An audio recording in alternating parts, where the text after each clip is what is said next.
ان الحمد للہ نحمده ونستعینه ونستغفره ونعوذ باللہ من شرور انفسنا ومن سیئات اعمالنا من يهده اللہ فلا مضل له ومن يضلل فلا هادی له واشهد ان لا الہ الا اللہ وحدہ لا شریک له واشهد ان محمدا عبدہ ورسولہ اما بعد فإن خير الحديث كتاب الله وخير الهدي هدي محمد صلى الله عليه وآله وسلم وشر الأمور محدثاتها وكل محدثة بدعة وكل بدعة ضلالة وكل ضلالة في النار.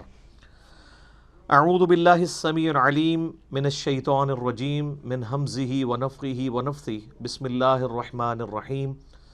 رب اشرح لي صدري ويسر لي امري واحلل عقدة من لساني يفقهوا قولي. بسم الله الرحمن الرحيم. ان الله وملائكته يصلون على النبي يا ايها الذين آمنوا صلوا عليه وسلموا تسليما.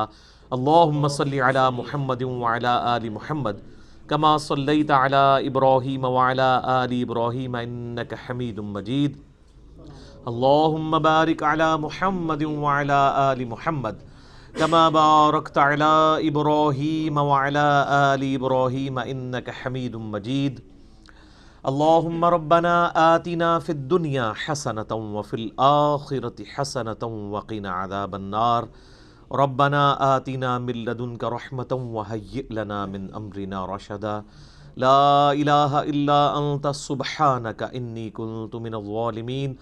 حسبنا اللہ ونعم الوکیل ولا حول ولا قوة الا باللہ العلی العظیم.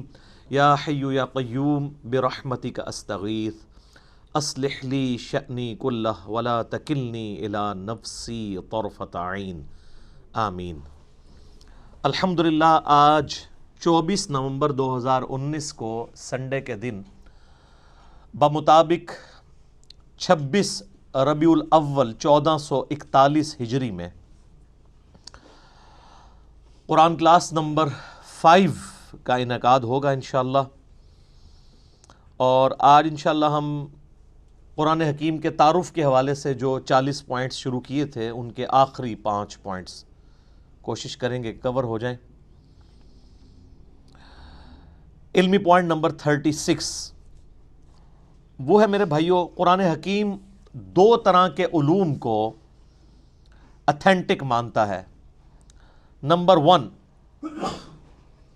ریویلڈ نالج یعنی وحی کا علم، اور نمبر 2 ایکوائرڈ نالج یعنی سائنس کا علم. The knowledge obtained through observations and experiments is known as science. قرآن حکیم ان 2 علوم کے سوا کسی اور کو ایز اے علم ایکسیپٹ نہیں کرتا. یا تو وہی تصدیق کر دے کسی بات کے صحیح یا غلط ہونے کی، یا پھر اسٹیبلش سائنس، ہائپوتھیسز یا تھیوریز نہیں، اسٹیبلش سائنس. جس طریقے سے یہ چیز اسٹیبلش ہے کہ پیٹرول آگ کو بھڑکا دیتا ہے، قرآن حکیم میں کہیں نہیں لکھا ہوا، لیکن یہ ہماری آبزرویشن ہے اور بالکل یہ ایکسپیریمنٹ سے ہمیں بالکل فرملی یہ چیز پتہ ہے. تو یہ ڈیفینٹ علم ہے، اور اسی کا ذکر اللہ تعالیٰ نے قرآن حکیم میں اس حوالے سے کیا. سورہ بنی اسرائیل میں جو 10 کمانڈمنٹس آئی ہیں ان میں سے 9th کمانڈ ہے وَلَا تَقْفُ مَا لَيْسَ لَكَ بِهِ عِلْمٌ إِنَّ السَّمْعَ وَالْبَصَرَ وَالْفُؤَادَ كُلُّ أُولَٰئِكَ كَانَ عَنْهُ مَسْئُولًا. اے انسان کسی چیز کی پیروی اس وقت تک مت کر جب تک کہ تیرے پاس اس حوالے سے کوئی ڈیفینٹ علم نہ آ جائے. بے شک کان، آنکھیں اور عقل اس کے بارے میں تم سے پوچھا جائے گا کہ تم نے ان 3 انسٹرومنٹس کو استعمال کر کے حق بات تک پہنچنے کی کوشش کیوں نہیں کی. تو جو بھی علم کان، آنکھ یا عقل سے حاصل ہوتا ہے وہ ایکوائرڈ نالج ہے. اور یہ جو فزیکل فینومینا آف نیچر ہیں یہ اتنا محکم علم ہے کہ حضرت ابراہیم علیہ السلام نے نمرود کے مقابلے پر جس دلیل سے اسے خاموش کروایا وہ یہی دلیل تھی کہ میرا رب وہ ہے جو مشرق سے سورج نکالتا ہے، اگر تو رب ہے تو مغرب سے نکال کے بتا. یہ ایک فزیکل فینومینا آف نیچر، ایک ڈیفینٹ قانون قدرت کو انہوں نے بنیاد بنایا تھا خدا کے ایک ہونے کی، اللہ کے ایک ہونے کی۔ تو یہ محکم علم ہے۔ ان دو علوم کے سوا کوئی بھی علم ہوگا، یعنی کوئی بھی انفارمیشن ہمیں ملے گی جو ان دو علوم کے اندر فال نہیں کرتی ہوگی، وہ ایکسیپٹیبل نہیں ہوگی۔ مثلا اگر کوئی شخص کہے کہ زلزلہ اس لیے آتا ہے کہ ایک گائے ہے، اس نے ایک سینگ کے اوپر زمین کو اٹھا رکھا ہے، جب وہ تھک جاتی ہے تو دوسرے سینگ پہ اٹھا لیتی ہے، اس کی وجہ سے زلزلہ آتا ہے، تو یہ اس کی تصدیق نہ قرآن کرتا ہے، نہ ایکوائرڈ نالج یعنی سائنس کا علم کرتا ہے، نہ ریویلڈ نالج نہ ایکوائرڈ نالج، بلکہ سائنس ہمیں بتاتی ہے کہ ٹیکٹونک پلیٹس کی ڈسٹربنس کی وجہ سے ہی زلزلے آتے ہیں۔ بہرحال وہ پلیٹس ڈسٹرب کون کرتا ہے؟ تو اس پہ تو سائنس اس طرح کی تمام ایشوز پہ کہتی ہے it is physical phenomena of nature, یہ قانون قدرت ہے، ایسا ہی ہوا کرتا ہے۔ ایسا ہی کیوں ہوا کرتا ہے؟ اسی میں قیامت مضمر ہے۔ God is the only explanation of all the physical phenomena in this universe۔ اس کائنات میں ہونے والے ہر فزیکل فینومینا کی ایکسپلینیشن خدا ہے، اللہ کی ذات ہے، کہ اس نے یہ محکم قوانین بنائے ہوئے ہیں اور ان قوانین کے تحت یہ چیزیں چل رہی ہیں۔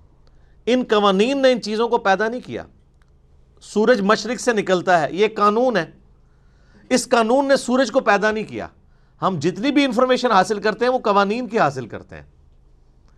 انڈے میں سے چوزا نکلتا ہے تو یہ ایک علم ہے، اس علم کی وجہ سے انڈا اور چوزا نہیں بنے ہوئے۔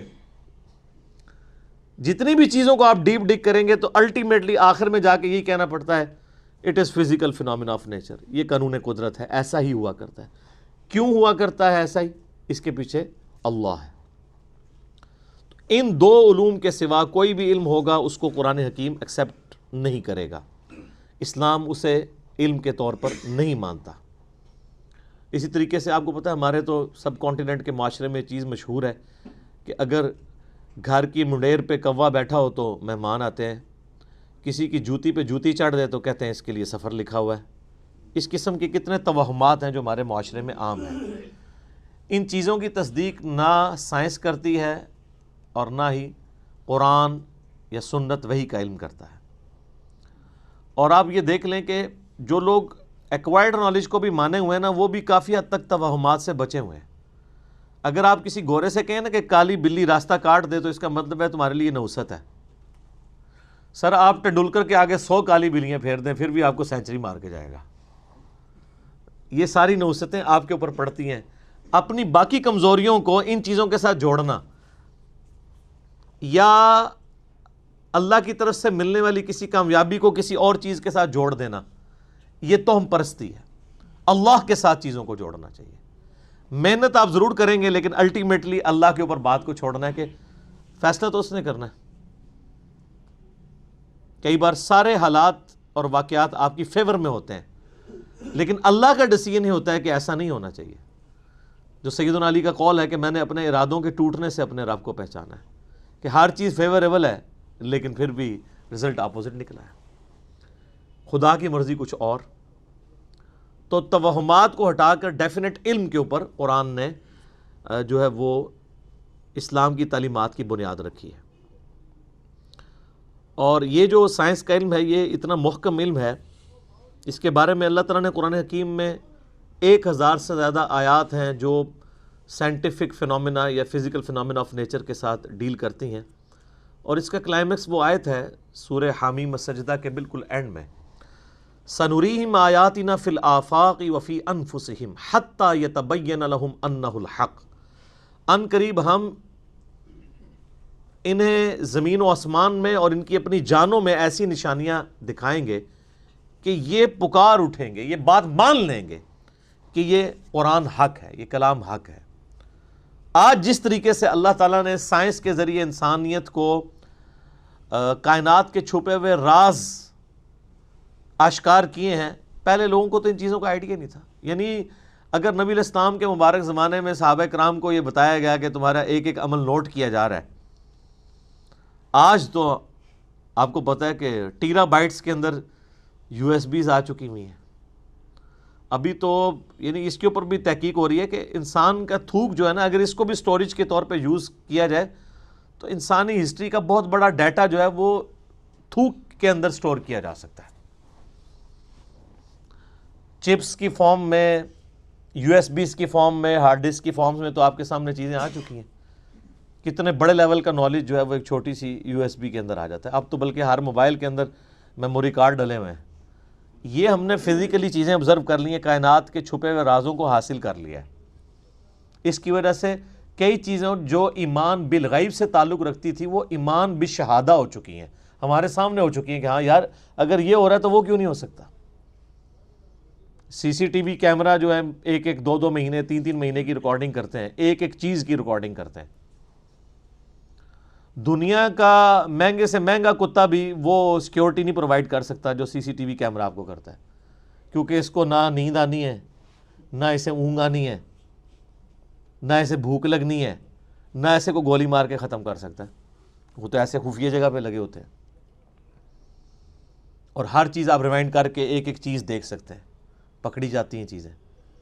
تو یہ سب کچھ اللہ تعالیٰ نے انسان کو کان، آنکھیں اور عقل کے ذریعے فزیکل فینومین آف نیچر کو آبزرو کر کے یہ ساری چیزیں ترقی کروائی ہیں. تو اسی کانٹیکسٹ میں یہ بات بھی یاد رکھیے گا کہ قرآن حکیم کے جو پرانے تراجم ہیں ان میں جہاں جہاں ہمارے بزرگوں سے سائنس کی علم کی کمی کی وجہ سے غلطیاں ہو گئی ہیں، وہ غلطیاں آپ قرآن کے کھاتے میں نہیں ڈالیں گے. قرآن کے صرف ٹیکسٹ کی گارنٹی ہے کہ یہ محفوظ ہے. اگر قرآن کا ترجمہ کسی نے ایسا کیا جو اس وقت کے لمیٹڈ سائنس کے نالج کے تحت اتنا ہی کسی کو علم تھا، تو وہ اب قرآن کے کھاتے میں نہیں ڈالا جا سکتا. اس وقت لوگوں نے کتنی کتنی باتیں کر دی. مثلا یہ قرآن حکیم میں جو سورہ لقمان میں آیا 5 علوم کا ذکر آیا، تو اس میں ایک اس چیز کا علم بھی تھا کہ کوئی جان نہیں جانتی کہ ماں کے پیٹ میں کیا ہے. سورہ لقمان میں بھی اور صورتوں میں بھی اس کا ذکر آیا. تو ترجمہ کرنے والوں نے اس کا ترجمہ کر دیا کہ لڑکا ہے یا لڑکی، خود سے ہی بیچ میں ڈال دیا، جو آج ہمارے لیے مصیبت بنی ہوئی ہے. کیونکہ اب الٹرا ساؤنڈ کے ذریعے کافی زیادہ آپ کو یعنی معلومات حاصل ہو جاتی ہیں. ہمارا تو ابھی اس طریقے سے یہاں پہ اتنا ایڈوانس الٹرا ساؤنڈ نہیں ہے، باہر کے ملکوں میں تو کلرڈ ہے اور ایک ایک چیز وہ بتا دیتے ہیں. وہ ترجمہ کرنے والوں کی غلطی تھی. قرآن حکیم میں سیکس کے پوائنٹ آف ویو سے نہیں لکھا ہوا کہ کوئی نہیں بتا سکتا کہ لڑکا ہے یا لڑکی، بلکہ قرآن میں یہ ہے کہ کوئی نہیں جانتا کہ ماں کے پیٹ میں کیا ہے. اب اس کا تعلق کس چیز کے ساتھ ہے؟ قرآن حکیم میں اللہ تعالیٰ نے سورہ تغابن میں فرمایا هو الذی خلقکم فمنکم کافر ومنکم مؤمن. وہی اللہ ہے جو تمہاری تخلیق کرتا ہے، کوئی تم میں سے کافر ہو جاتا ہے، کوئی مومن ہو جاتا ہے. یعنی جب اللہ پیدا کرتا ہے اس وقت تو سب کو ایک جیسا ہی پیدا کرتا ہے. پھر بعد میں حالات و واقعات کے بعد انسان اپنی صلاحیتوں کو یوز کر کے یا تو بات ماننے والا بن جاتا ہے یا انکار کرنے والا. تو مجھے بتائیں دنیا کا کوئی الٹرا ساؤنڈ یہ بتا سکتا ہے کہ یہ جو بچہ پیدا ہوگا یہ بعد میں کافر ہوگا یا مومن؟ نہیں بتا سکتا. تو قرآن کے کہنے کا مقصد یہ تھا. اسی طریقے سے وہ یہ تو ایک رخ تھا. دوسرا رخ وہ سورہ لقمان میں جو بارش کے حوالے سے آیا، اور وہ بھی لوگوں نے اب غلط سمجھ لیا اس حوالے سے کہ وہ کہتے ہیں جی وہ تو سائنٹسٹ تو ہمیں پہلے ہی بتا دیتے ہیں بارش کب ہوگی. سر سائنٹسٹ کبھی بھی نہیں بتا سکتے، جب ہونے والی ہوتی ہے اس وقت بتا سکتے ہیں. آج کوئی سائنٹسٹ یہ بتا سکتا ہے کہ آج ہے 24 نومبر 2019، تو 24 نومبر 2020 کو بارش ہوگی یا نہیں؟ کیوں جی؟ کوئی نہیں بتا سکتا. البتہ یہ ضرور ہے کہ اگر ہواؤں کا سلسلہ، بارش کا سلسلہ شمال سے چل پڑا ہے اور وہ 3 یا 4 دن کے بعد ہمارے ملک میں داخل ہونا ہے، جیسا کہ مونسون کا موسم آتا ہے، تو اس میں تو کوئی پریڈکٹ کر سکتا ہے کہ ہاں جی اس رفتار سے ہوائیں چل رہی ہیں، الٹیمیٹلی پہنچ جائیں گی. تو اس میں تو کوئی علم غیب والی بات ہی نہیں. یہ تو فزیکل نالج ہے. جو فزیکل نالج ہے وہ علم الغیب نہیں ہے. علم غیب کی ڈیفینیشن ہے جو نالج فزیکل نہ ہو. مثلا فرشتے آپ ڈیٹیکٹ نہیں کر سکتے الٹرا ساؤنڈ کے ذریعے، کسی چیز کے ذریعے بھی. البتہ پانی زمین میں کس گہرائی کے اندر ہے اس کو آپ سائنٹیفکلی جج کر سکتے ہیں، اور وہ فزیکل نالج ہوتا ہے. کیوں؟ جو آپ انسٹرومنٹ زمین میں گڑھا کھود کے داخل کرتے ہیں اس سے ویوز نکلتی ہیں، وہ ریباؤنڈ ہو کے واپس آتی ہیں، اس سے آپ کو پتہ چلتا ہے کہ اتنی دور فاصلے کے اوپر پانی موجود ہے. تو یہ فزیکل نالج ہے نا. ہاں اگر کوئی شخص کھڑا کھڑا کسی جگہ یوں ہاتھ رکھے یا ہاتھ رکھے بغیر کہہ دے کہ جی یہاں پہ پانی اتنی گہرائی میں ہے، تو یہ علم الغیب سے تعلق رکھے گا. تو یہ ایسا تو کوئی بھی نہیں کرتا. ویسے تو آپ میدانی علاقوں میں کہیں بھی انگلی رکھ کے کہہ دیں کہ جناب 20 فٹ پہ پانی ہے تو واٹر ٹیبل 20 فٹ پہ ہے نا. اسلام آباد یا کوئٹہ میں کوئی 20 فٹ کے اوپر پانی نکال کے بتائے تو پھر مانیں گے اس کے پاس کوئی کشف یا کوئی علم الغیب والا معاملہ ہے. جہاں پہ پانی جو ہے وہ اس کا واٹر ٹیبل نیچے ہی جاتا جا رہا ہے. تو یہ سارے فزیکل نالج ہے. فزیکل نالج جو ہے نا وہ علم الغیب نہیں ہوتا, کیونکہ وہ انسٹرومنٹس کے ذریعے حاصل ہوتا ہے, اور انسٹرومنٹ بھی فزیکل فینومینا آف نیچر کے اوپر کام کرتی ہیں. وہ صلاحیتیں بڑی ہوتی ہیں, بلکہ کئی جانوروں میں ایسی صلاحیتیں ہیں جو انسانوں میں موجود نہیں ہیں, ہے وہ فزیکل ہے. ہاتھی 40 کلومیٹر دور تک کمیونیکیشن کرتا ہے پاؤں مار کے زمین پہ, جو ویوز پروڈیوس کرتا ہے. 40 کلومیٹر دور اس جھنڈ سے الگ ہونے والے ہاتھی موجود ہونا تو ویوز کے ذریعے جان لیتے ہیں. یہ عقاب 2-3 میل اوپر سے اپنے شکار کو لوکیٹ کر لیتا ہے, اتنی تیز اس کی آنکھیں. کتے کی سونگھنے کی صلاحیت انسان سے بہت زیادہ ہے. وہ ایسی چیزیں بھی سونگھ سکتا ہے جو انسان نہیں سونگھ سکتا. اس لیے آپ کو پتا ہے نا, یہ جب ہیروئن کی سمگلنگ کے لیے یا اس طرح کی وہ معاملات کو پکڑنے کے لیے ایئرپورٹس وغیرہ کے اوپر کتے, ٹرینڈ کتے, ایک وہ ٹرینڈ کتے ہیں جو چوری پکڑنے والے ہیں, وہ 2 نمبر ٹرینڈ کتے ہیں, وہ لوگوں میں لڑائیاں کروانے کے لیے. جو اوریجنل ٹرینڈ کتے ہیں نا وہ واقعی چیزوں کو پکڑ لیتے ہیں. کئی مشینیں نہیں پکڑ سکتی جو وہ پکڑ لیتے ہیں. تو یہ فزیکل نالج سے تعلق رکھتی ہیں, یہ علم الغیب سے چیزیں تعلق نہیں رکھتی. لہٰذا ہمارے پرانے بزرگوں نے اگر کہیں کوئی ترجمے کیے, کہیں تفسیریں غلط کر دی ہیں تو وہ قرآن کے کھاتے میں نہیں ڈلیں گی. قرآن کا کوئی قصور نہیں ہے, وہ ترجمہ کرنے والوں کا قصور ہے, اور آپ لوگوں کا قصور ہے کہ آپ نے ان کو اتنا بڑا بزرگ مان لیا. میرا خیال ہے ان چیزوں سے یہ چیز کھل کے سامنے آ گئی کہ جن کو اتنے بڑی غلطیاں لگی ہیں قرآن کی تفسیر میں, تو اس کا مطلب ہے ان کے پاس علم الغیب کوئی نہیں تھا. ورنہ اگر علم الغیب ہوتا, ان کے پاس نالج آف ان سین ہوتا, تو ان کو یہ غلطیاں تو نہ لگتی. آپ پرانے بزرگوں کے بارے میں سنتے ہیں جی, وہ جناب جب مسلح اٹھاتے تھے تو 7 زمینیں نیچے دیکھ لیتے تھے, نگاہ اٹھاتے تھے اوپر تک چلے جاتے تھے, لیکن تیل پھر بھی سر ایڈون نہیں دریافت کیا. سر کسی بزرگ سے تیل دریافت نہیں ہوا. تیل تو 7 زمینوں کے نیچے ہے ہی نہیں تھا. تیل کا کنواں تو 2-3 کلومیٹر نیچے تھا, اور جہاں پہ نکلا وہ اللہ تعالیٰ نے قدرتی طور پہ نکلوایا, وہاں پہ اوپر تھا اس کا یعنی لیول. سب سے پہلا تیل کا کنواں جو ہے وہ 1758 کے راؤنڈ اباؤٹ امریکن ایک اسٹیٹ ہے پنسلوینیا, اس میں تیل کا کنواں نکلا تھا. عرب اسٹیٹس میں تو 20ویں صدی میں آ کے نکلا ہے. تو اور سب کانٹیننٹ جو سارے بزرگوں کا گڑھ تھا, کسی رحمت اللہ علیہ نے کوئی ایک کے تیل کا کنواں بھی دریافت کیا یہاں پہ کہ ان کے نام کی تختی لگی ہوتی. تو یہ کہاں زمین سے نیچے دیکھتے تھے, کچھ بھی نہیں دیکھ سکتا ایسے کوئی. تو یہ جدید سائنس نے ان کے یہ سارے کے سارے دعوے بھی جھوٹے ثابت کر دیے. تو قرآن پاک کا وہ ترجمہ اور تفسیر جو پرانے بزرگوں نے کیا وہ قرآن کے کھاتے میں نہیں ڈلے گا. کیمیائے سعادت میں اگر امام غزالی نے لکھ دیا کہ سورج زمین سے 60 گنا بڑا ہے, تو یہ ان کے لیک آف نالج تھا. آج ہمارے بچے کو بھی پتا ہے کہ 13 لاکھ گنا بڑا ہے. اب 60 کو 13 لاکھ گنا کرنے کے لیے چلے 60,000 بھی کہہ دیتے تو ہم 2-4 صفرے لگا کے ان کو بخشوا لیتے. اتنی بڑی غلطیاں ان سے کیسے ہوئی ہیں؟ اسی لیے کہ ان کے پاس وہ علم نہیں تھا جو آج سائنس کے ذریعے ہمیں پتہ ہے.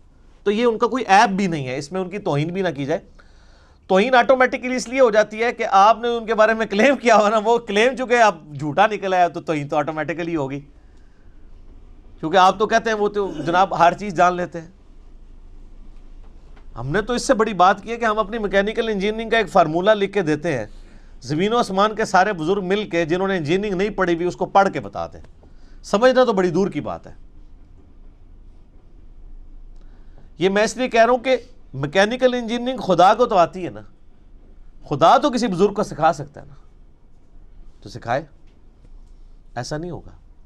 ہاں یہ کلیم اگر پیغمبر کے بارے میں کیا جائے اس کے ساتھ ہو جائے گا, وہ بھی اگر اللہ چاہے گا تو.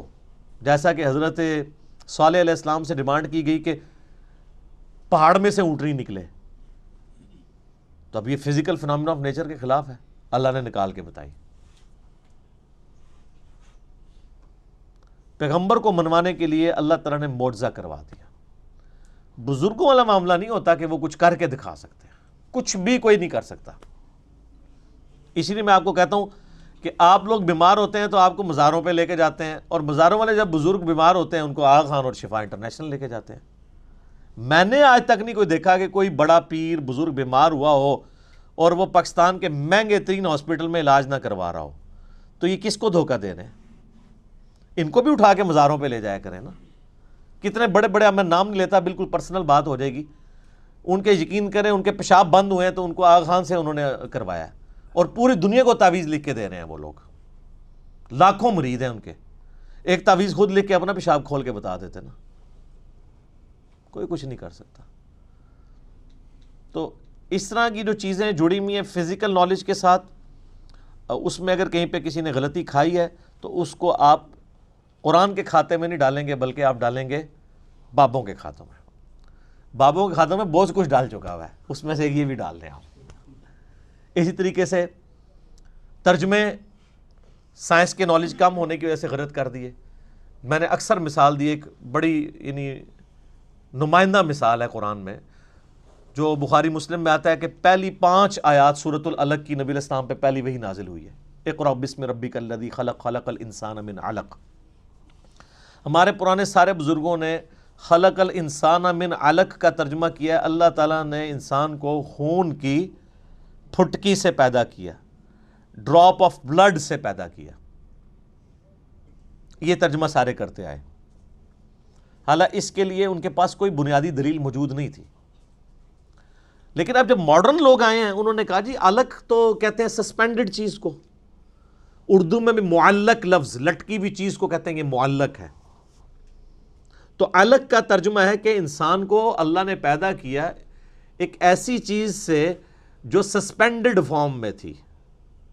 تو وہ تو آج ہمیں جو ہے وہ ایمبریولوجی کی فیلڈ کے لوگ بتا رہے ہیں کہ بچہ انیشیل سٹیج پہ رحم مادر میں ایک ایمبریو کی فارم میں، سسپینڈڈ فارم میں، وال آف دا یوٹرس کے ساتھ چپکا ہوا ہوتا ہے، جیسا کہ ایک جونک چپکی ہوئی ہوتی ہے اور اس میں سے وہ خوراک حاصل کرتا ہے، پھر جب وہ بڑا ہوتا ہے پھر پورا معاملات آگے چلتے ہیں۔ الگ کا ترجمہ عربی میں جونک بھی بنتا ہے، اور اس ایمبریو کی اگر آپ انیشل شکل دیکھیں وہ بھی جونک کی شکل ہے، لیکن یہ ہمیں الیکٹرانک مائکروسکوپ کے بعد پتہ چلا۔ آج کے جب لیٹسٹ لوگ ترجمہ کرتے ہیں تو وہ پھر یہ ترجمہ کرتے ہیں کہ ایک ایسا یعنی انیشل ایمبریونک سٹیج سے انسان کو اللہ نے بڑا کیا جو جونک نما تھی، جو یوٹرس آف مدر کی وال کے ساتھ چپکی ہوئی تھی، اور اس طریقے سے آگے معاملات چلے۔ بلکہ اس حوالے سے ایک یعنی پروفیسر کیتھ مور جو اس وقت دنیا میں اس فیلڈ میں اتھارٹی مانے جاتے ہیں، انہوں نے تو باقاعدہ اپنی یعنی ٹیکسٹ بک ان کی ایز اے ٹیکسٹ بک ان کی کتاب پڑھائی جاتی ہے ایمبریولوجی کی فیلڈ میں، انہوں نے قرآن حکیم کی باقاعدہ آیات جو ہے وہ کوٹ کی ہیں کہ سب سے بہترین ایکسپلینیشن ایک ایمبریو کس سٹیجز سے گزرتا ہے، جنین جسے ہم اردو میں کہتے ہیں، قرآن حکیم کرتا ہے۔ اور انہوں نے باقاعدہ پھر اسلام بھی قبول کیا اس کی وجہ سے۔ انہوں نے کہا مجھے یہ بات ماننے میں کوئی عار نہیں ہے کہ قرآن حکیم ایمبریولوجی کی فیلڈ کے حوالے سے جو باتیں کرتا ہے وہ 8 سے 100 سال پہلے بھی کسی کو نہیں پتہ تھی، اور چاہے جائے کہ 8 سے 1400 سال پہلے ایک شخص جو ریگستان میں پیدا ہوا ہے وہ یہ ساری چیزیں بتائے جو کہ ہمیں 20ویں صدی میں بھی 1960s 70s میں آ کے الیکٹرانک مائکروسکوپ کی وجہ سے جو چیزیں ہم پر ریویل ہوئی ہیں، یہ اس کے سوا کوئی چارہ نہیں کہ ہم مانیں کہ اس کا سورس ڈیوائن ہے، یعنی اللہ کی طرف سے۔ انہوں نے باقاعدہ اسلام بھی قبول کیا۔ تو یہ جو سائنٹیفک فیکٹس ہیں قرآن کے، یہ وقت کے ساتھ ساتھ سامنے آ رہے ہیں، اور اس میں ایک بہت کڑوی بات ہے لیکن سمجھنے کے لیے وہ چیز ضروری ہے، کیونکہ نبی علیہ السلام نے خود سمجھائی ہے۔ دیکھیں نبی صلی اللہ علیہ وآلہ وسلم اتنے منصف مزاج ہیں، مسلم شریف میں اوپر تلے 3 احادیث ہیں جو آج پبلکلی اگر ان کو بیان کر کے ان کی ایکسپلینیشن کی جائے تو آپ واجب القتل ہو جائیں، اور باقاعدہ امام مسلم رحمہ اللہ کی ان 3 احادیث کے اوپر جو باب باندھا گیا نا، اس کی ہیڈنگ ہے کہ نبی علیہ السلام کی اطاعت کن کاموں میں واجب ہے اور کس میں نہیں واجب۔ اب آپ سوچ رہے ہوں گے کس میں نہیں واجب، یہ کون سی چیز ہے؟ تو وہ 3 حدیثیں اوپر تلے ہیں صحیح مسلم میں، نبی علیہ السلام کے فضائل والے چیپٹر کے اندر۔ اچھا، چیپٹر نبی علیہ السلام کے فضائل کا ہے اور حدیثیں یہ ہیں، اور یہ صرف مسلم میں نہیں، ابو داؤد میں بھی ہے، بڑی مشہور حدیث ہے، تعبیر نحل والی۔ نبی علیہ السلام کچھ اصحاب کے پاس سے گزرے تو وہ گرافٹنگ کر رہے تھے، پیوند کاری کر رہے تھے کھجور کی فصل کو بڑھانے کے لیے۔ تو نبی علیہ السلام فرمایا ایسا کیوں کر رہے ہیں؟ ان کا اس سے فصل زیادہ ہوتی ہے۔ تو آپ نے فرمایا اگر ایسا نہ کرو تو کیا ہے؟ تو نبی علیہ السلام نے اس کو اس حوالے سے سمجھا کہ یہ نیچر میں تبدیلی ہے، آپ یہ کہہ کے چلے گئے۔ تو صحابہ کرام نے رزلٹ وہی نکالا جو ایک مسلمان کو نکالنا چاہیے تھا۔ انہوں نے اس سال گرافٹنگ نہیں کی تو وہ کھجوروں نے کم پھل دیا۔ تو انہوں نے آ کے نبی علیہ السلام کو شکایت کی کہ یا رسول اللہ آپ نے یہ مشورہ دیا تھا تو یہ تو پھل ہی ہمارا کم ہوا ہے۔ تو آپ علیہ السلام نے فرمایا کہ دیکھو جو چیز میں تمہیں اللہ کے ریفرنس سے بیان کروں نا، قرآن یا سنت کی فارم میں، اس پہ تو تم ضرور عمل کیا کرو، اور جو چیز میں اپنے تجربے سے تمہیں بیان کروں اور وہ تمہارے دنیاوی کسی معاملے سے تعلق رکھتی ہو تو انتم اعلم بامر دنیاکم، تم اپنے دنیا کے کام کو مجھ سے بہتر سمجھتے ہو۔ اندازہ کریں آپ آج کے زمانے میں آپ یہ بات کر سکتے ہیں کسی کے سامنے؟ وہ گستاخ رسول کا فتویٰ لگا دے گا۔ اور نبی علیہ السلام خود اپنے بارے میں کہہ رہے ہیں کہ دیکھو دنیاوی معاملات کو تم بہتر سمجھتے ہو۔ ظاہر ہے نبی علیہ السلام کا تو ایکسپیرینس نہیں تھا شجرکاری کے حوالے سے، آپ کا تو سارا ایکسپیرینس جو ہے وہ بھیڑ بکریاں پالنے کے اعتبار سے تھا۔ اور آپ علیہ السلام کا بھی انصاف دیکھیں، آپ نے یہ نہیں کہا کہ اب میں نے جو فرما دیا تو بس وہ فرما ہی دیا ہے۔ آپ نے کہا دیکھو میں جب کوئی چیز دین کے طور پہ تمہیں تعلیم کروں اللہ کے ریفرنس سے، وہ تو تمہیں ماننا ضروری ہے، دنیاوی میں مشورہ دوں تو تم بہتر سمجھتے ہو اپنے معاملات کو۔ تو اس پہ باقاعدہ باب مسلم شریف میں باندھا گیا کن معاملات میں نبی علیہ السلام کی اطاعت واجب ہے اور کس میں نہیں۔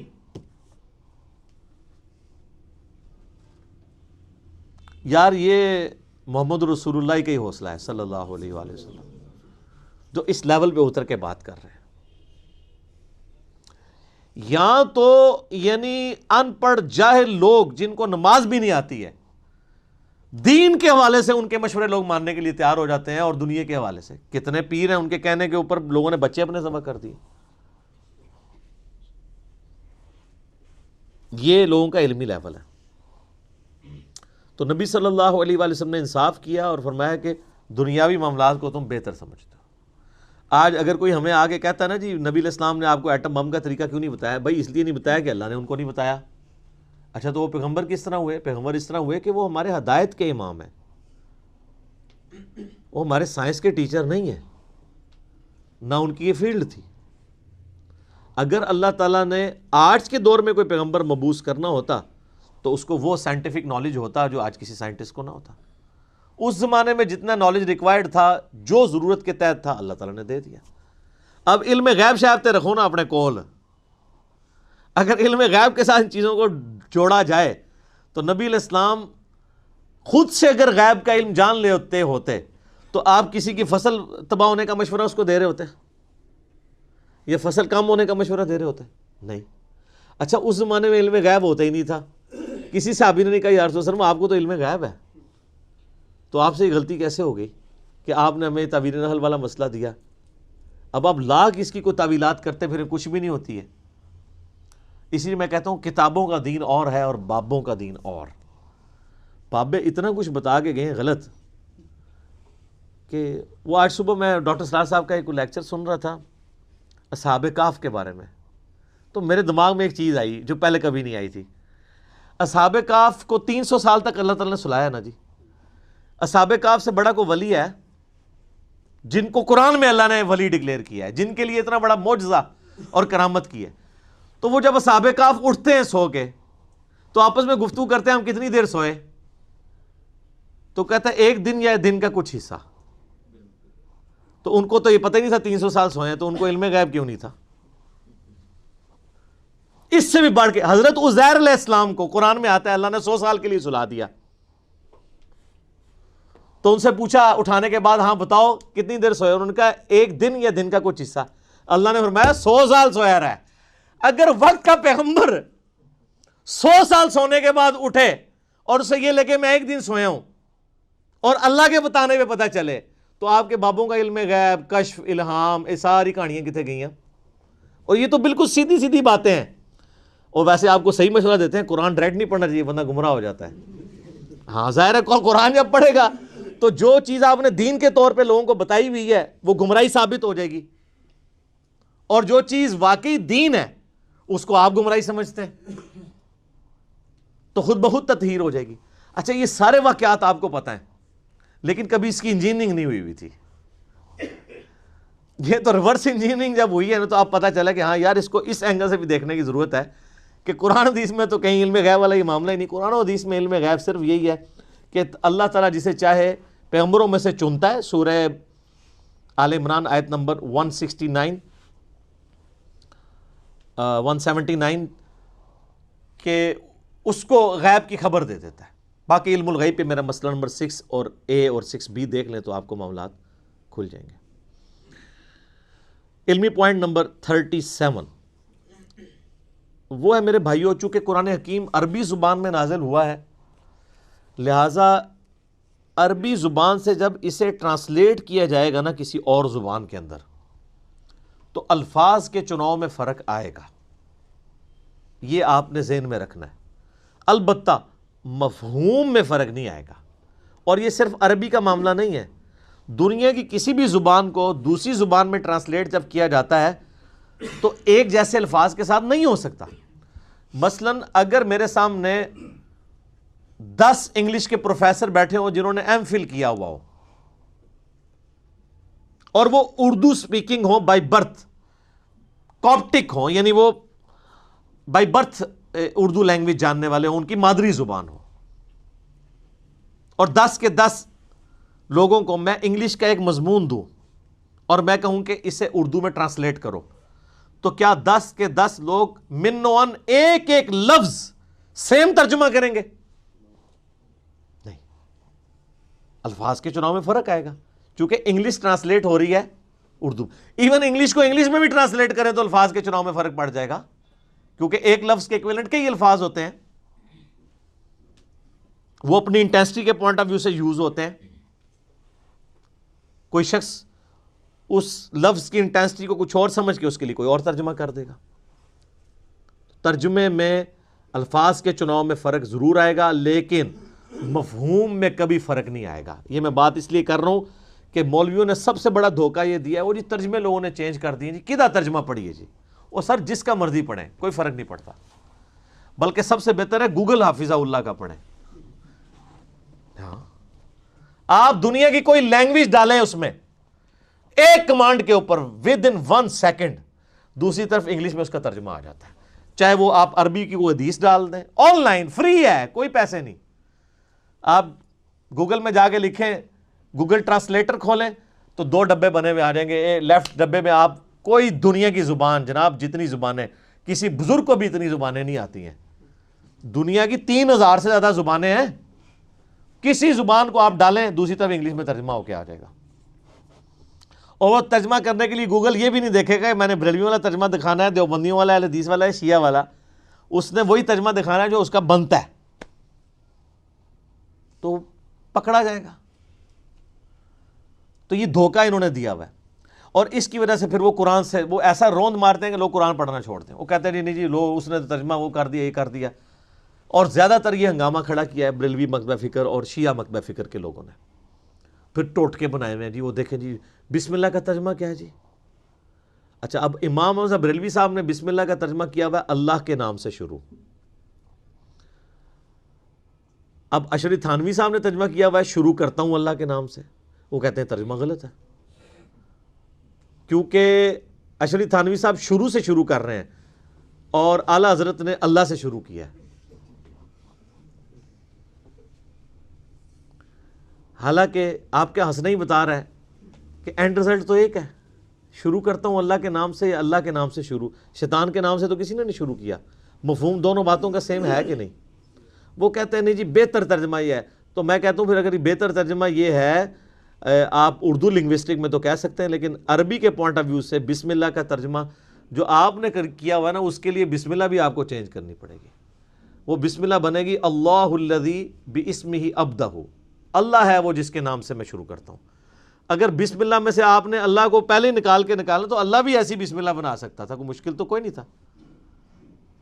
اگر بسم اللہ میں اللہ کو پہلے نمبر پہ لانا ہوتا تو پھر بسم اللہ یوں ہونی چاہیے تھی، اللہ الذی، اللہ ہے وہ ہستی، بِاسمہ، کہ جس کے نام کے ساتھ ابدہ میں ابتدا کرتا ہوں۔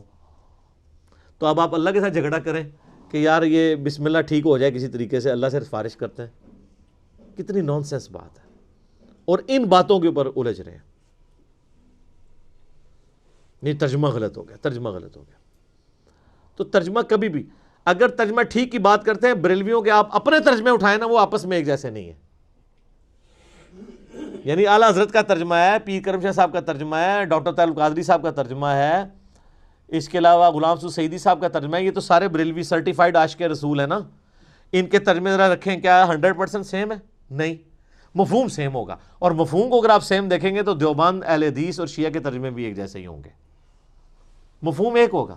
ڈنڈی جب بھی ماری جاتی ہے وہ تفسیر میں ہے، اگر کوئی ترجمے میں کہیں مارتا بھی ہے وہ پکڑا جاتا ہے۔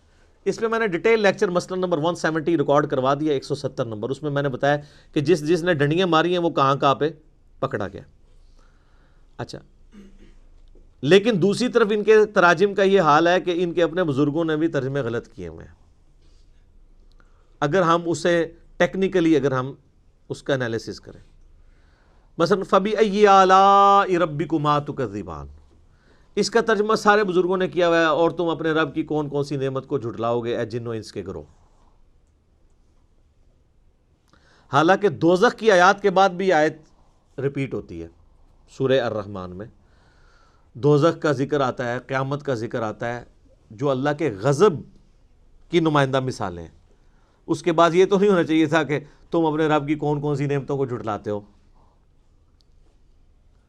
یہ ترجمہ غلط کیا ہے انہوں نے۔ اعلیٰ کا مطلب نعمت نہیں ہوتا، قدرت کی نشانی ہوتا ہے، وہ نعمت بھی ہو سکتی ہے اور زحمت بھی ہو سکتی ہے۔ جنت بھی اللہ کی قدرت کی نشانی ہے اور جہنم بھی اللہ کی قدرت کی نشانی ہے۔ التذکیر بآلاء اللہ، اللہ کی بڑی بڑی نشانیوں کے ساتھ نصیحت کرنا۔ مولانا مودودی رحمہ اللہ نے جتنی دفعہ، یہ 31 دفعہ 31 ٹائمز یہ آیت ریپیٹ ہوتی ہے سورہ الرحمن میں، جتنی دفعہ یہ آیت آئی ہے نا، انہوں نے کانٹیکسٹ کے اعتبار سے اس کا ترجمہ کیا ہے۔ جہنم کے لیے یہ ترجمہ نہیں کیا تم اپنے رب کی کون کون سی نعمت کو جھٹلاؤ گے، اور نعمت تو خود عربی کا لفظ ہے، ثم لتسألن یومئذ عن النعیم، اس دن تم اپنے رب کی، تم سے پرسش ہوگی ہر نعمت کے بارے میں۔ اعلیٰ کا مطلب نعمت نہیں ہے، ہر قدرت کی بڑی نشانی اعلیٰ اللہ ہے، چاہے وہ جنت ہو چاہے جہنم ہو، چاہے سورج ہو، چاند ہو، زمین ہو، ستارے ہوں، فرشتے ہوں، جنات ہوں، انسان ہوں، یہ سب اللہ کی قدرت کی نشانی ہے۔ تو مولانا مودودی رحمہ اللہ نے پھر کانٹیکسٹ کے اعتبار سے ہر دفعہ ڈیفرنٹ ترجمہ کیا۔ تو پھر پڑھا لکھا بندہ تو پھر پڑھا لکھا ہی ہوتا ہے نا سر، لیکن اس کے بعد ڈگری نہیں ہوتی، ڈگری ہوتی تو پھر غلط ترجمہ کر دیتا۔ ٹھیک ہے، ویسے ڈگری بھی انہوں نے بعد میں لے لی تھی ایم شغل میلے میں، ان کی ڈگریوں کی باقاعدہ سکینڈ کاپیاں موجود ہیں نیٹ کے اوپر۔ مولانا مودودی تو پھر آپ کو پتہ ہے آئنسٹائن تھے نا، جب مولویوں نے شغل میلہ لگایا نا، یہ ڈگری ڈگری ڈگری، انہوں نے کہا من دسو تو درس نظامی دے کورس دے پیپر کیڑے نے، انہوں نے کہا جی آخری دسو، آخری سال دے۔ 6 مہینے کی تیاری کے بعد مودودی صاحب نے پیپر دے کے ان کے منہ پہ ڈگری لا کے ماری۔ ڈگریوں کے جس کے اوپر پی ایچ ڈی ہوتی ہوں تو وہ ڈگری ہیں، جس کو ڈاکٹر اقبال 18 سال کی عمر مودودی صاحب کی، اور ڈاکٹر اقبال کہہ رہے ہیں کہ یہ بندہ مسلمانوں کا تھنک ٹینک ہے مستقبل کا۔ الجہاد فی الاسلام ان کی کتاب جب پڑھی، ڈاکٹر اقبال نے ان کو یہاں بلایا تھا۔ آپ کو پتہ ہے نا پاکستان میں یہ جو منصورہ میں جماعت اسلامی کا مرکز ہے، یہ ڈاکٹر اقبال نے لے کے دیا ہوا ہے ان کو، جن کو ہم حکیم الامت اور کتنے بڑے بڑے القابات دیتے ہیں، شاعر مشرق۔ تو ان کو بھی پتا تھا کہ جینیس بندہ تو جینیس ہوتا ہے، اس کو ان چیزوں کی ضرورت نہیں ہوتی ہے۔ مجھے وہ غامدی صاحب کی بات یاد آ گئی، ان سے کسی نے پوچھا نا جی آپ کے پاس ڈگری ہیں؟ ڈگری نہیں ہے، تو انہوں نے کہا ہم تو بزرگوں سے پڑھتے رہے ہیں۔ انہوں نے کہا کسی بزرگ نے آپ کو ڈگری نہیں دی؟ انہوں نے کہا بزرگ ڈگریاں نہیں دیتے، بزرگ پڑھانے کے بعد دعائیں دیتے ہیں، تو دعائیں لی ہوئی ہیں بزرگوں کی۔ یعنی یہ ڈگریوں والی دھونس اور اس طریقے سے یہ معاملات یہ خود ان سے بھی مس ہینڈل ہوئے ہوتے ہیں. یہ ترجمے کے پوائنٹ آف ویو سے میں نے ایک امپورٹنٹ چیز بتا دی. اچھا اسی میں ایک اور چیز ہے کہ الفاظ کے چناؤ میں بعض اوقات دوسری لینگویج میں جب آپ جاتے ہیں تو معاملات مس ہینڈل بھی ہو جاتے ہیں. حالانکہ اس میں انٹینشن بری نہیں ہوتی ہے, گستاخی کا فتویٰ نہیں لگنا چاہیے. مثلا واللہ خیر الماکرین, اس کا لفظی ترجمہ یہی ہے کہ اللہ تعالیٰ سب سے بہتر مکر فرمانے والا ہے, لیکن مکر کا لفظ اردو میں نٹوریس ہے. اب اعلیٰ حضرت نے اس کا ترجمہ کیا اللہ تعالیٰ وَمَكَرُوا وَمَكَرُ اللَّهِ, یہ آیت واللہ خیر الماکرین سورہ آل عمران میں. کافروں نے بھی مکر کیا اور اللہ نے بھی اپنی خفیہ تدبیر فرمائی, اور اللہ تعالیٰ سب سے بڑھ کر خفیہ تدبیر فرمانے والا ہے. اچھا آپ یہ بریلوی لے کے آتے ہیں, وہ کہتے ہیں جی یہ دیکھیں جی یہ ہے بڑا مؤدب ترجمہ. ہم جناب ایک معصومانہ عرض کرتے ہیں تدبیر تو خود عربی کا لفظ تھا, اللہ نے کیوں نہیں استعمال کیا؟ اللہ کو نہیں پتا تھا بعد میں میری گستاخی ہو جانی ہے مکر کے لفظ سے. اب جن لوگوں نے مکر کا ترجمہ مکر ہی کر دیا ان کے اوپر یہ وہ لٹھ لے کے انہوں نے مکر پہ کہتے ہیں گستاخی ہوگی گستاخی ہوگی, حالانکہ کوئی ان کی انٹینشن گستاخی کی نہیں تھی. انہوں نے مکر کو انہوں نے کہا نہیں اردو میں مکر نٹوریس لفظ کے طور پہ استعمال ہوتا ہے. انہوں نے کہا بھائی لاکھ انہوں نے یقین دلایا کہ بھائی ہم اس نیت سے نہیں کر رہے ہیں, ٹھیک ہے آپ بہتر ہے جو آپ نے ترجمہ کیا, لیکن یہ بھی کوئی غلط نہیں ہے, لیکن پیچھے. اب جب میں نے اعلیٰ حضرت کا سورہ آل عمران سے نکالا ہے کہ صحابہ کرام کے جب وہ غزوہ احد اور بدر کے کانٹیکسٹ میں تھوڑا سا وہ ڈگمگائے تو وہاں پہ اعلیٰ حضرت نے ترجمہ کیا ہے تم نے نامردی دکھائی, باقیوں نے ترجمہ کیا ہے تم نے کمزوری دکھائی. یہ جو میرا وہ پرائم منسٹر کے دفاع پہ گستاخ صحابہ کا فتویٰ, لاکھوں لوگوں نے میرا وہ کلپ دیکھا ہے, اس میں ایچ ڈی کیمرے میں نے دکھایا نامردی کا لفظ استعمال کیا ہے اعلیٰ حضرت نے صحابہ کرام کے لیے. تو آپ دیں سرٹیفکیٹ عاشق رسول ہونے کا. تو مجھے کئی بریلوی علماء نے بھی فون کیا, کہتے سانو بھی نہیں سی پتا. میں کہا اڑاؤ نا میدان وچ کہو نا کہ اعلیٰ حضرت صحابہ نو نہ مرد کہہ کے گئے نے. نہ مرد کا کیا مطلب ہے؟ تو وہ تعویل کریں گے نہیں وہ اصل میں شستہ اردو میں کمزوری دکھانے کو نامردی کہتے ہیں. تو سر وہ اگر انہوں نے مکر کا ترجمہ دوسروں نے مکر کر دیا تو ادھر تو آپ ان کو نہیں معاف کر رہے تھے. اردو زبان میں اس وقت نامردی کا مطلب کیا ہے؟ جو اسٹیبلش اردو ہے, اپنے بابے کا دفاع کریں گے, دوسرے کے بابوں کی چھوٹی سی بات ہوگی رگڑ دیں گے. لیکن بعض جگہ واقعی معاملات مس ہینڈل بھی ہوئے ہیں, جیسے یہ سورہ الضحیٰ کی آیت ہے وَوَجَدَكَ ضَالًّا فَہَدَىٰ. اب اس کا کئی لوگوں نے ترجمہ غلط بھی کر دیا. مولانا مودودی نے صحیح کیا ہے ترجمہ, امین احسن اصلاحی صاحب نے بھی صحیح کیا ہے, ڈاکٹر اسرار نے بھی صحیح کیا ہے, لیکن اشرف تھانوی صاحب باقی لوگوں سے مس ہینڈل ہوا کہ نبی ہم نے تمہیں گمراہ پایا تو ہدایت دی. اب وہ اس کی تعویل کرتے ہیں گمراہی سے مراد ہم وہ گمراہی نہیں لے رہے بلکہ جو بندہ راستے کی تلاش میں ہو. لیکن اب وہ چونکہ الفاظ کا چناؤ ہو گیا غلط, اب یہ پیچھے پڑے ہوئے ہوں. اعلیٰ حضرت نے ترجمہ کیا کیا؟ اے نبی ہم نے تمہیں اپنی محبت میں خود رفتہ پایا تو منزل مقصود تک پہنچا دیا. اب یہی بات وہ بھی کہنا چاہ رہے تھے, یہاں پہ انہوں نے الفاظ کا چناؤ ایسا کیا کہ یہ اس ایک ترجمے کو لے کے وہ پھر لکیر پیٹتے رہتے ہیں, کہتے ہیں دیکھیں نہیں جو نبی کو گمراہ مان رہا ہے آپ نے اس کا ترجمہ پڑھنا ہے. تو اب اس طرح کی مس ہینڈلنگ واقعی ہوئی ہے کہ یہ جب عربی کو آپ اردو میں ٹرانسلیٹ کرتے ہیں تو آپ نے اس کانٹیکسٹ میں دیکھنا ہے یہ ضال کا معنی صرف گمراہی نہیں ہوتا. جو شخص کسی کی تلاش میں سرگرداں پھرے نا اسے بھی ضال کہتے ہیں, کسی کی محبت میں ڈوب کے. جیسا کہ حضرت یوسف علیہ السلام کے لیے قرآن میں آیا کہ ان کے والد کے بارے میں ان کے بھائی کہتے ہیں ان ابانا لفی ضلال مبین, ہمارے ابا تو یوسف کی محبت میں ڈوب چکے ہیں. اب ضال ترجمہ تو وہاں پہ بھی گمراہ ہو سکتا تھا, لیکن ایک بیٹا جو خود مسلمان ہے اس کا باپ پیغمبر ہے, اس نے اپنے باپ کو گمراہ تو نہیں کہنا. ان ابانا لفی ضلال مبین, ہمارے ابا تو یوسف کی محبت میں ڈوب چکے ہیں. اب یہاں پہ لفظ وہی ضال ہے, غیر المغضوب علیہم ولا الضالین, وہاں پہ گمراہی ترجمہ ہے لیکن یہاں محبت. اسی طریقے نبی علیہ السلام کے لیے جب آئے گا نا وَوَجَدَكَ ضَالًّا فَہَدَىٰ, اے نبی ہم نے آپ کو خود رفتہ پایا اپنی محبت میں, آپ کو ہدایت کی منزل مقصود تک پہنچا دیا. کیونکہ ڈیٹم لیول کی ہدایت تو تھی. سورہ یونس میں آیت نمبر 15 اور 16 میں آتا ہے کہ نبی علیہ السلام کی اعلان نبوت سے پہلے کی زندگی کو بھی اللہ تعالیٰ نے نبوت کی دلیل کے طور پہ پیش کیا ہے۔ بنیادی توحید تو آپ کو ہمیشہ سے تھی، نبی تو پیدائشی پیغمبر ہوتا ہے، ہاں مبعوث بعد میں ہوتا ہے۔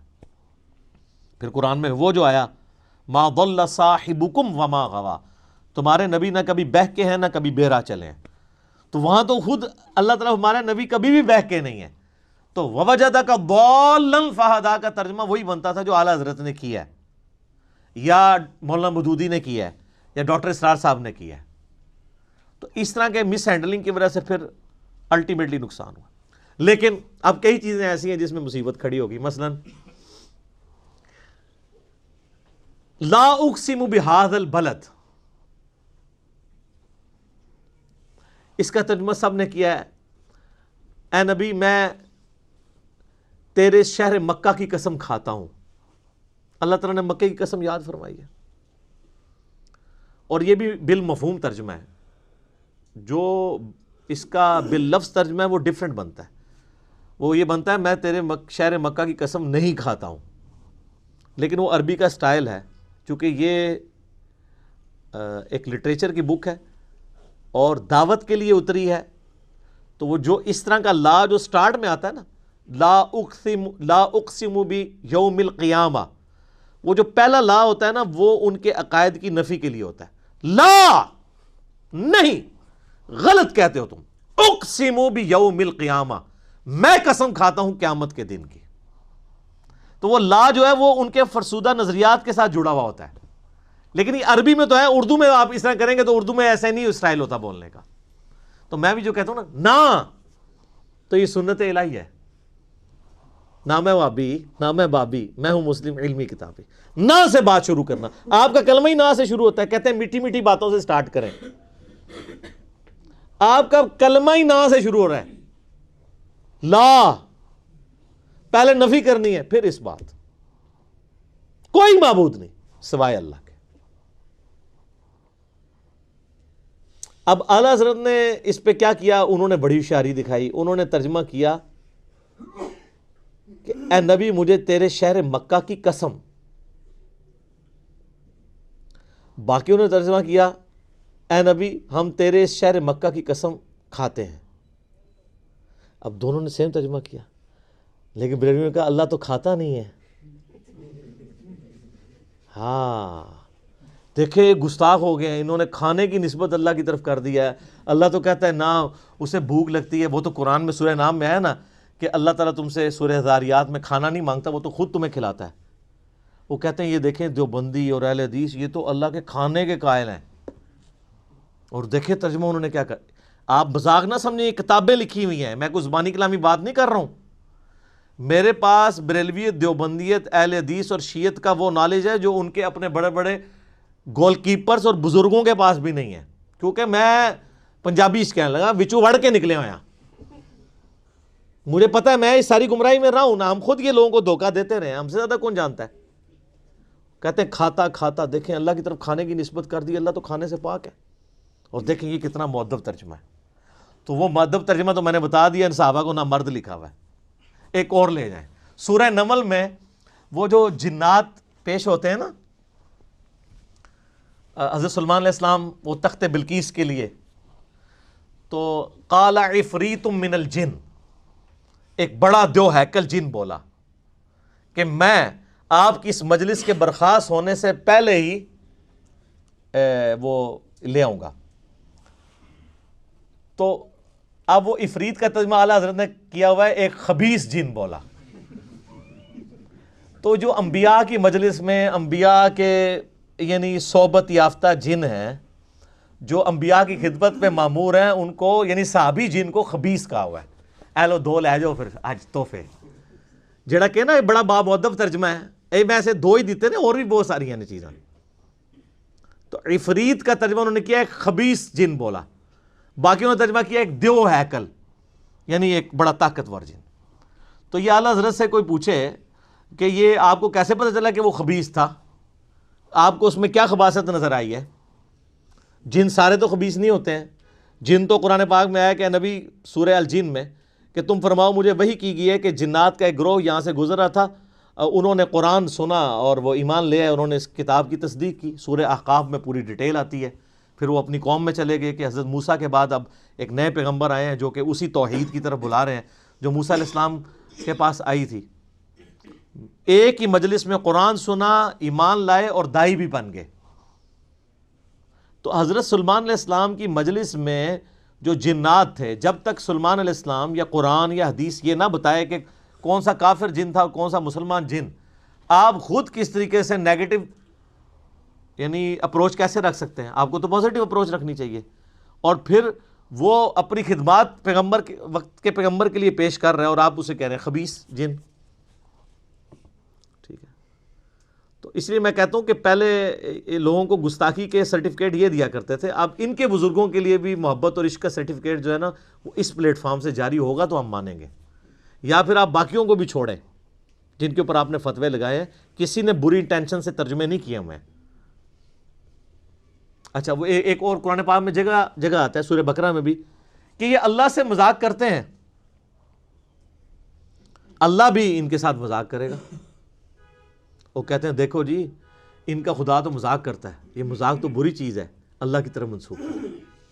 اچھا، اعلیٰ حضرت نے کیا ترجمہ کیا؟ انہوں نے کہا کہ یہ اللہ یہ یعنی ایمان والوں سے مذاق کرتے ہیں، اللہ تعالیٰ بھی ان سے استہزاء فرماتا ہے. اور انہوں نے عربی جی لکھتا ہے استہزاء تاکہ مصیبت ہی نہ کھڑی ہوئے. اچھا، اسی طریقے سے قرآن پاک میں آتا ہے نا کہ اللہ تعالیٰ ان کو گمراہ کر دے گا ان کی بدعمالیوں کے سبب.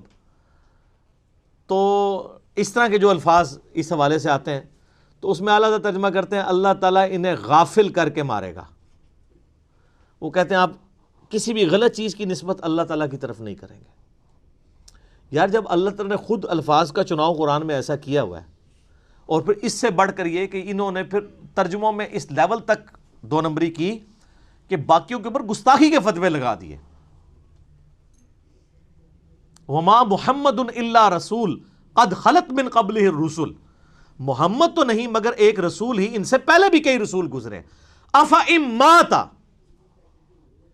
اگر یہ مر جائیں، او قتلا یا قتل ہو جائیں تو کیا تم دین سے الٹے قدم پھر جاؤ گے؟ اب اعلیٰ حضرت نے کیا ترجمہ کیا؟ محمد تو نہیں مگر ایک رسول ہی، اگر یہ انتقال فرما جائیں یا وصال فرما جائیں یا شہید کر دیے جائیں تو تم دین سے الٹے قدم پھر جاؤ گے. وہ ترجمہ ہی چینج کر دیا. ماتا کا ترجمہ تھا مر جائیں. وہ میں ڈاکٹر طارق القادری صاحب کی ویڈیو دیکھ رہا ہوں، کہتا نبی کو مرنے والا کہنے والوں تم مر جاؤ. تو یہ کس کو کہہ رہے ہیں؟ اللہ کو. سورہ زمر کی آیت ہے انک میت و انہم میتون، اے نبی تم نے بھی مرنا ہے اور تمہارے مخالفین کو بھی مرنا ہے. اب ان سے پوچھ کے قرآن نازل ہوتا تو ہوتا ہے کہ اے نبی تمہارے مخالفین کو بھی مرنا ہے اور آپ کو بھی وصال شریف فرمانا ہے. وصال عربی کا لفظ ہے، یاد رکھیے گا، اللہ نے یہ لفظ نہیں استعمال کیا. وفات بھی عربی کا لفظ ہے اور میت بھی عربی کا لفظ ہے. اب اللہ نے الفاظ کہ افئن مات او قتل یہ نازل کرواتے قرآن تو کہتے ہیں کہ آپ جو ہے نا اس کی جگہ ماتا کی جگہ وفات بھی لفظ خیر گستاخی سمجھتے ہیں، وصال استعمال کریں اور قتلا کی جگہ استعمال کریں شہید. پھر ہماری تسلی ہوگی، مؤدب ترجمہ ہو جائے گا. اور اسی طریقے سے وہ جو سورہ فتح کی شروع کی آیات ہیں اس پہ تو میرا کلپ لاکھوں لوگوں نے دیکھا ہے، انا فتحنا لک فتحا مبینا، وہ ترجمہ ہی الٹ کر دیا ہے. یعنی وہ جو نبی علیہ السلام کی خصوصیت تھی کہ اللہ تعالیٰ آپ کی اگلی اور پچھلی خلاف اولا چیزوں کو معاف فرما چکا ہے. انہوں نے کہا اے اللہ، اے نبی، اللہ تعالیٰ آپ کے صدقے سے آپ کے پچھلوں اور آپ کے اگلوں کی غلطیوں کو کتنا دور کا ترجمہ کیا ہے. حالانکہ بخاری مسلم اٹھائیں، صحابہ کرام تو اس آیت کو کوٹ کر کے اما عائشہ اور باقی لوگ کہا کرتے تھے یا رسول اللہ آپ تو بڑے خوش نصیب ہیں کہ آپ کی اگلی پچھلی خطائیں اللہ نے معاف فرما دی ہیں. گناہ نہیں، خطا، لغزشیں. حتیٰ کہ بخاری مسلم میں جو حدیث ہے، حدیث شفاعت، کہ سب کے سب لوگ پہلے آدم علیہ السلام کے پاس جائیں گے، پھر نوح علیہ السلام کے پاس وہ ان کو بھیجیں گے، وہ کہیں گے مجھے اپنی غلطی یاد آ رہی ہے. نوح علیہ السلام کہیں گے میں نے اپنے کافر بچے کے لیے دعا کی تھی، آج مجھے اپنی غلطی یاد آ رہی ہے. تم موسیٰ کے پاس جاؤ، موسیٰ علیہ السلام کہیں گے مجھ سے بھی بندہ مر گیا تھا. تم ابراہیم کے پاس جاؤ، ابراہیم کہیں گے مجھے بھی 3 دفعہ توریتاً جھوٹ بولنا پڑا. تم جو ہے عیسیٰ کے پاس چلے جاؤ، عیسیٰ ابن مریم کہیں گے کہ بھئی مجھے تو آج اپنی جان کی فکر ہے، البتہ میں ایک ایسے شخص کو جانتا ہوں جس کی اگلی اور پچھلی خطائیں اللہ تعالیٰ نے معاف کر دی ہیں، تم محمد رسول اللہ کے پاس جاؤ صلی اللہ علیہ وآلہ وسلم۔ عیسیٰ علیہ السلام قیامت والے دن حضور کے ہاتھوں پہ صلی اللہ علیہ وآلہ وسلم شفاعت کا دروازہ کھولنے کے لیے بنیاد کس کو بنا رہے ہیں؟ کہ جس کی اگلی پچھلی خطائیں معاف ہو چکی ہیں۔ کون سی اگلی پچھلی؟ جو باقی انبیاء کو جس سے ڈر لگا ہوا ہے۔ یہ آیت کو معمولی نہ سمجھیں، حضور کی شان میں بڑی آیات میں سے ہے۔ انبیاء تو قیامت والے دن فکر کر رہے ہوں گے کہ ہم نے جو دنیا میں غلطی ہوئی ہمارا کیا بنے گا۔ اچھا یہ بزرگ کہہ رہے ہوں گے کہ ہم تو جنت میں نہیں جائیں گے جب تک ساروں کو لے نہ جائیں، تو اس کا مطلب ہے کہ آپ کے بزرگوں کا مرتبہ انبیاء سے زیادہ ہوا۔ پھر ظاہر ہے انبیاء تو کہہ رہے ہیں نفسی نفسی، اور عبد القادر جیلانی کہہ رہے ہیں مریدی مریدی۔ کہانی سب کہانی، کوئی کھنگن بھی نہیں دے گا اتھے پائی، سب کچھ جھوٹ ہے۔ لیکن مرنے کے بعد جب آنکھ کھلے گی تو پھر دیر ہو چکی ہوگی۔ دیکھ لیں جی، آج صرف 2 پوائنٹ ہی کور ہوئے ہیں، 36 اور 37۔ اگلا لیکچر بھی انٹروڈکشن میں جائے گا، لیکن اس کے بغیر حق نہیں ادا ہوتا۔ ٹھیک ہو گیا؟ اللہ تعالیٰ سے دعا ہے جو حق بات میں نے کہی اللہ تعالیٰ ہمارے دلوں میں راسخ فرمائے۔ اگر جذبات میں میرے منہ سے کوئی غلط بات نکل گئی، اللہ تعالیٰ ہمارے دلوں سے معاف کر دے۔ اللہم صلی علی محمد وعلی آل محمد کما صلیت علی ابراہیم وعلی آل ابراہیم انک حمید مجید۔ اللہم بارک علی محمد وعلی آل محمد کما بارکت علی ابراہیم وعلی آل ابراہیم انک حمید مجید۔ سبحانک اللہم وبحمدک اشہد ان لا الہ الا انت استغفرک واتوب الیک وما علینا الا البلاغ المبین۔ جزاکم اللہ خیرا۔